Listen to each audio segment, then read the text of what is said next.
नमस्ते। मेरा नाम शुभम है और आप मुझे ब्रेन ऑफ बिहार पे देख रहे हैं। संडे है, सब लोग इंतजार कर रहे हैं कि कुछ ना कुछ अपडेट आएगा, लेकिन सुनवाई तो हो नहीं रही है, तो अपडेट आना क्या है।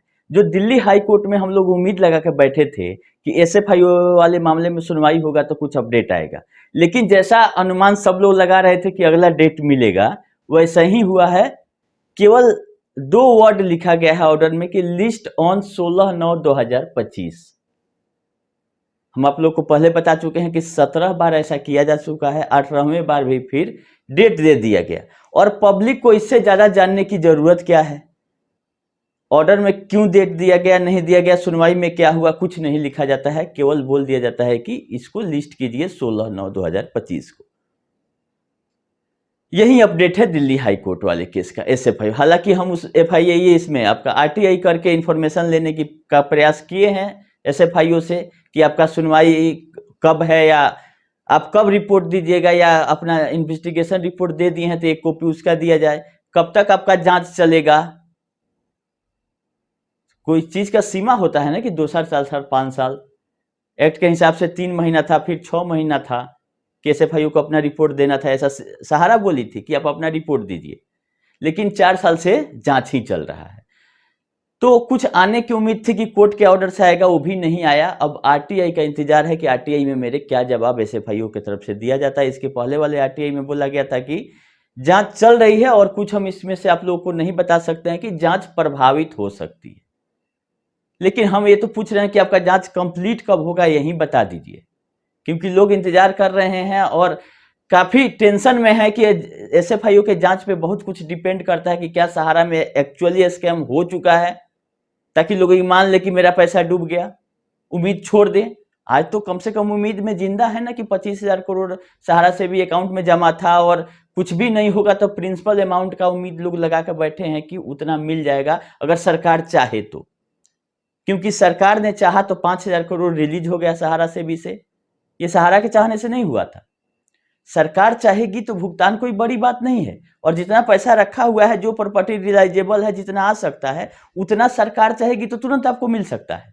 लेकिन सरकार चाह रही है कि धीरे धीरे आपको दे, जब जब इलेक्शन आए तब तब हम आपको दें। तो 2023 में पोर्टल आया, जब इलेक्शन था 2024 में। अब इधर बिहार में इलेक्शन है, तो वो इलेक्शन के बहाने भी कुछ लेके आइए आप बिहार के लिए। क्योंकि सीआरसीएस पोर्टल पे सीआरसीएस का ही कहना है कि 88,924 करोड़ का क्लेम आ चुका है दिसंबर तक ही, जिसमें लमसम 1.5 करोड़ एप्लीकेशन आया है और 300-350 करोड़ क्लेम आए हैं। क्लेम मतलब उतना बॉन्ड है, मतलब एक आदमी का एवरेज 3 से 4 बॉन्ड का क्लेम हुआ है। और ये इसका प्रिंसिपल अमाउंट जो कि डिपोजिटर से लिया जा रहा है, इंटरेस्ट को अभी भूल जाइए, वो 88,924 करोड़ सीआरसीएस के रिकॉर्ड में है। पोर्टल पे, जो सरकारी पोर्टल है, उस पे लोग क्लेम कर चुके हैं, आधार से वेरीफाइड, केवाईसी वेरीफाइड लोग, कि हमारा पैसा है, हमको आप दे दीजिए। जो इनकम टैक्स काटना है, टीडीएस काटना है, सब प्रक्रिया कीजिए, इंटरेस्ट समेत हमारा पैसा दे दे। उसमें हो क्या रहा है कि 50,000 का एक टोकन मनी दे दिया जा रहा है कि 50,000 तक आप अभी दिया जा रहा है। वो भी सबको नहीं, कुछ लकी विजेता है इसमें। जैसे आप होता है ना कि ड्रीम 11 लोग खेलता है तो लकी विनरों को इनाम मिलता है, वैसे ही पोर्टल पे 1 से 2% लोगों जो भाग्यशाली हैं उनका पैसा आ जा रहा है, जिसका रेशियो 2 से 4-5% है। कि अगर 100 लोग अप्लाई किए तो उस एप्लीकेशन में मैक्सिमम 4 से 5 लोगों का पैसा आ जा रहा है, वो भी 50,000 तक, चाहे उनका डिपॉजिट क्यों ना 5 लाख हो, 2 लाख हो, 4 लाख हो। और जो 5 लाख से ऊपर के हैं, जिनकी डिफिशियंसी आ चुकी है, उनका अभी तक यही दिखाया जा रहा है कि अभी आप इंतजार कीजिए, आपको बाद में बताया जाएगा कि आपका क्लेम कब लिया जाएगा। पोर्टल पे ये भी हम देखें कि 5 लाख 2 बार लिखा हुआ है, गलत लिखा हुआ है, आप लोग ध्यान दीजिएगा कि 5 लाख से ऊपर तक का क्लेम बाद में लिया जाएगा।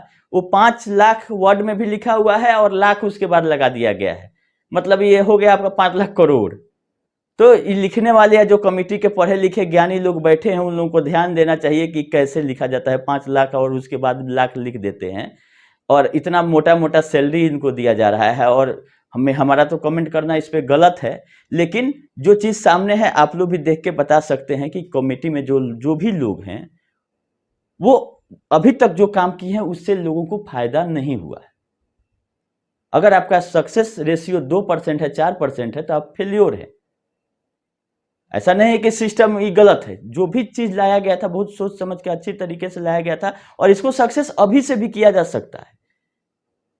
इसमें सुधार की अति आवश्यक है। तो सुधार की आवश्यकता है पोर्टल को, और सुधारा जा रहा है डाटा। पोर्टल में खुद डिफिशियंसी है, पोर्टल बनाने वाले और वेरिफिकेशन की प्रक्रिया में खुद डिफिशियंसी है, और बताया जा रहा है कि आप मेंबर नहीं है, आप ITR लाइए और बैंक स्टेटमेंट लाइए। पहले जरूरत है जिस सिस्टम से वेरीफाई हो रहा है उसी में गड़बड़ी है, उसको ठीक किया जाए। आप पेपर मांगिए, जो पॉसिबल है लोग देंगे। ये तो लोग बोल रहे हैं कि हम जेन्युइन जमा करता है, हमारा कोई दिक्कत नहीं है, लेकिन अब जमा करने का प्रूफ लाइए। आपने सहारा से कभी मांगा था जमा करने का प्रूफ, जो उसके डिपॉजिटर 40 साल से जमा कर रहे थे? कभी आपने CRCS ने प्रूफ मांग के वेरीफाई किया था कि जो जमा कर रहा है उसका बैंक स्टेटमेंट हमको चाहिए? ऑडिट तो होते आया है सहारा सोसाइटियों का, क्यों नहीं मांगा? तो अपनी कमी को छुपाते हुए सारी कमी फेंक दी गई है जमाकर्ताओं पर कि आप में ही गड़बड़ी। जब आप CRCS हैं, अथॉरिटी हैं, और आप ही के अंदर में इतना 1 लाख करोड़ देश का फंसा हुआ है, तो आपकी क्या है, आपका क्या था दायित्व कि आप नहीं वेरीफाई करके? ऑडिट तो होते गए, ऑडिट रिपोर्ट जमा भी है CRCS के पास, आपने क्यों नहीं वेरीफाई किया कि 1 लाख करोड़ जो आपने मार्केट से उठाया है, 9 करोड़ मेंबर दिखाई हुई थी सहारा सोसाइटी, इनका KYC क्या है, इनका जमा करने का बैंकिंग प्रूफ कहाँ है? दिया था क्या सहारा ने आपको? नहीं दिया था, तो आपको तुरंत एक्शन लेना चाहिए था कि गलत काम हो रहा है। यहां तो मैच्योरिटी पूरा होने के बाद लोग कंप्लेन किए तो आप जगे हैं, ये CRCS वाले को हम बोल रहे हैं। तो देश का सिस्टम ही ऐसा था जिसमें लोगों को डुबाया जाता है, वही हुआ है सहारा के जमाकर्ताओं के साथ। खैर देखिए क्या होता है, ये चीज अपडेट है। एक नया चीज हम देखे हैं कि सहारा सेबी का मैटर 5 साल तक दबा रहा था, उसके बाद सितंबर में संजीव खन्ना जी सुनवाई किए थे, चीफ जस्टिस ऑफ इंडिया। क्या उसी तरह से फिर ये मामला दब जाएगा 5 साल के लिए? क्योंकि अप्रैल में 2 अप्रैल का जो सुनवाई का डेट था, बिना किसी कारण के अभी तक लिस्टिंग में नहीं आ रहा है, ना कोई स्थिति स्पष्ट हो रही है कि क्यों नहीं हो रहा है। तो इसको क्या माना जाए कि 5 साल के लिए फिर आप भूल जाइए, फिर 5 साल बाद 2029 में इसकी सुनवाई होगी। हालांकि इससे भुगतान का कोई लेना देना नहीं, लेकिन सहारा का कहना है कि इसी मामले के चलते हम पेमेंट नहीं करते हैं, और इतना पैसा भी जमा है, तो क्या इस केस को नहीं लिया जाएगा फिर 5 साल? सोचने वाली बात है। तो कोर्ट का यही प्रक्रिया है, 4 साल 5 साल तक मामला दबा रहता है। केवल यही मैटर, बहुत सारा मैटर, जैसे कि एक क्रिमिनल रीट पिटीशन सुब्रत राय सहारा के द्वारा दायर किया गया था। 1 मार्च 2014 को इनकी अरेस्टिंग हुई थी सुबह में, 28 के रात में। 26 फरवरी को आदेश आया था सुप्रीम कोर्ट से, नॉन बेलेबल वारंट इशू किया गया था कि इनको अरेस्ट करके लाइए। 2 दिन बाद इनकी अरेस्टिंग होती है आपकी लखनऊ से, और 10-12 तारीख को, 10 दिन बाद 12 तारीख को एक रीट पिटीशन क्रिमिनल मूव किया जाता है राम जेठमलानी के द्वारा कि ये जो ऑर्डर पास हुआ है डिटेंशन सुब्रत राय सहारा का, वो गलत है, कानून के नजर में इसकी वैलिडिटी नहीं है, जिस पे सुनवाई होते हुए आ रहा था। और 2019 के बाद फिर से इसका कंप्यूटर जनरेटेड टेंटेटिव डेट 14 जुलाई 2025 दिखा रहा है। 13 जुलाई को माननीय सुप्रीम कोर्ट रीओपन होगा छुट्टी के बाद, और 14 को ही आपका दिखाया जा रहा है कि ये रीट पिटीशन, जिसमें ऑर्डर भी आ चुका है, इसमें बोल दिया गया था कि ये प्रिवेंट आपका जो डिटेंशन है वो सही तरीके से हुआ है, पैसा रिलीज के मामले में आपको रखा गया है। तो जब तक आप पैसा नहीं देते हैं आपको जेल में रखा जा चुका है, लेकिन फिर ये केस पेंडिंग है, डिस्पोज ऑफ नहीं हुआ था।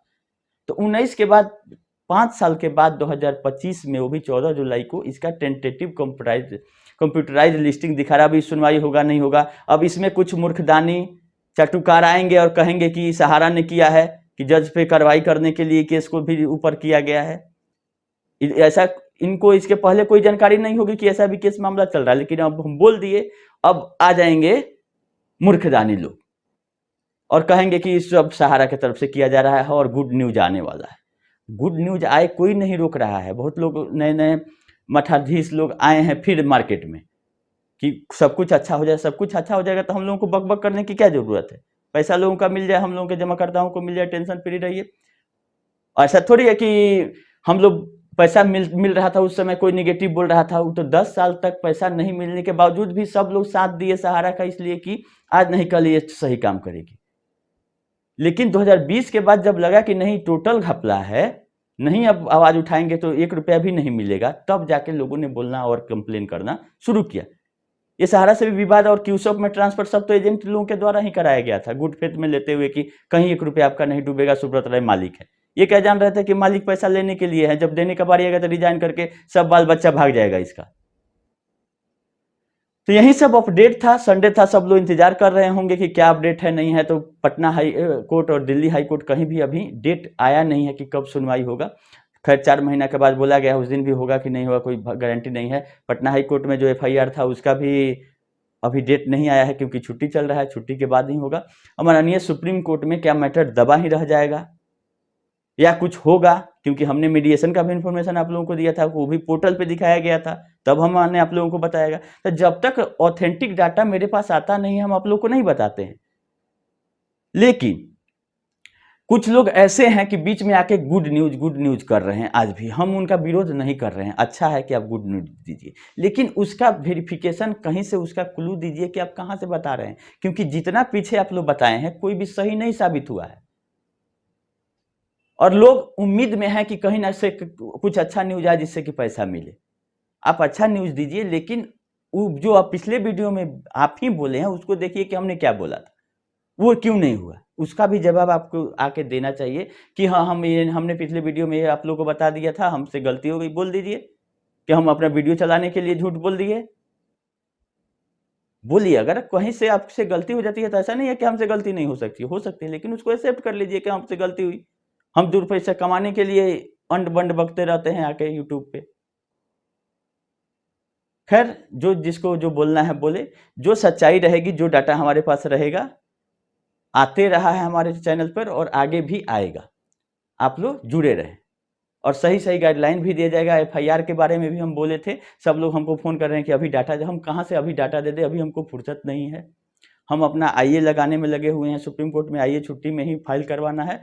पटना में पीआई जो विश्व भारती की तरफ से दायर किया जा रहा है उसमें मदद किया जा रहा है। इस दोनों के बाद अगर फुर्सत हमको मिलता है तो आपको इन्फॉर्मेशन और एफआईआर में आपको मदद किया जाएगा। अगर आप एफआईआर करना चाहते हैं तो कोई एफआईआर का फॉर्मेट नहीं होता है, जो आपके साथ घटना हुआ है उसको हिंदी में लिख के थाना प्रभारी को दे देना है। इतना भी आप नहीं कर पा रहे हैं तो आपका पैसा कैसे मिलेगा, आप कैसे सोच रहे हैं? आपका एफआईआर आपके थाना में होगा, 2 जगह एफआईआर हो सकता है, या तो जहां सहारा का ऑफिस है वहां होगा, नहीं तो आप जहां के निवासी है वहां। तीसरे जगह एफआईआर होता नहीं है। तो आपका जो नियरेस्ट थाना है वहाँ पे एक आवेदन दे के रिसीव कराना है शिकायत कि हमारा पैसा लेके कंपनी भाग चुकी है, आज आता पता किसी का नहीं है। उस पे जांच करके अगर पुलिस चाहेगी कि हाँ सही है इनका प्रॉब्लम, तो उस पे एफआईआर करती है। कोई नाम आपको नहीं मिल रहा है, कंपनी जो बॉन्ड पे लिखा हुआ है कंपनी के नाम से करिए, मैनेजिंग डायरेक्टर कर लिख दीजिए, वो अपना पता लगाइए कौन है मैनेजिंग डायरेक्टर कंपनी के। तो आदमी आते जाते रहता है। डिजिग्नेशन जो है, डायरेक्टर है, ब्रांच मैनेजर है, रीजनल मैनेजर है, उस पोस्ट पे जो रहेगा वो जवाब देगा आपके नोटिस को। किसी को नामजद बनाने की क्या जरूरत है? आप किसी को नामजद बनाते हैं और पता चला कि वो रिजाइन उस समय दे दिया है, तो उसको नहीं, उसकी अरेस्टिंग नहीं हो सकती है। तो कुछ थोड़ा मोड़ा जानकारी रखिए। हमारे पास भी ऐसा थोड़ी कि हम एडवोकेट है कि हर एक चीज का जानकारी है। आप अपने नियरेस्ट कोई एडवोकेट से 2-4-500 खर्चा करके आवेदन देके आप रिसीविंग कर लीजिए। एक अपने तरफ से उसको नोटिस भेज दीजिए कि हम पैसा चाहिए हमको, ये मेरा बैंक खाता है, इतना मेरा डिपॉजिट है। नहीं तो कहीं कहीं कोर्ट में सहारा ये भी कहती है कि पैसा मांगने आए कहाँ कि हम दें इनको। तो आपके पास प्रूफ रहना चाहिए कि हम मांगने गए थे। ऐसे नहीं कि गए जरा ब्रांच में ताला बंद था तो किससे मांगे, ऐसे नहीं। रिटर्न में एप्लीकेशन लिख के बाई पोस्ट उसके ब्रांच को और उसके हेड ऑफिस को भेज दीजिए और उस रिसीविंग को रखिए कि हमने अपना डिमांड वहां पे भेज दिया है कि मेरी मेच्योरिटी पूरी हो गई है, अब हमको पैसा चाहिए। नहीं तो बाद में कोर्ट में जब मामला जाता है तो बोला कि हम तो पैसा लेके बैठे हुए थे, मांगने आए कहाँ, और आपके पास कोई प्रूफ नहीं रहेगा कि आप गए थे ब्रांच में। तो इसके लिए जरूरी है कि रिटेन में जो भी कम्युनिकेशन हो, रिटेन में रिसीविंग लेते हुए, कोई नहीं ले रहा है बाई पोस्ट भेज दीजिए, थाना को ही बाई पोस्ट भेज दीजिए अपना शिकायत। उसका भेजने का एक फोटोकॉपी करके या उसका जो भेजे हैं स्पीड पोस्ट नंबर रखिए अपने पास।